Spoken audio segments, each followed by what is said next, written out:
bismillahi irrahmaani irrahim guddi gi njëkk ci weeru koor naafila giñ ca war a def ci téereb sëriñ Suhaybu fukki rakka lay doon.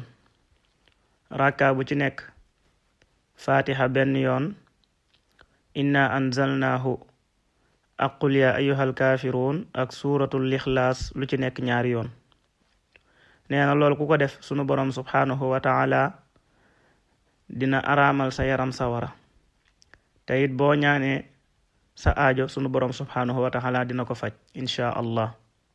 kon naafila gi njëkk te mooy guddi gi njëkk ci weeru koor ci téereb Sëriñ Suhaybu fukki rakka la yoo xam ne rakka bu ci nekk yaa ngi cay jàng fatiha benn yoon, inna anzalnaahu ak qul yaa ayyuhal kaafiruun ak suuratul ixlaas lu ci nekk ñaari yoon.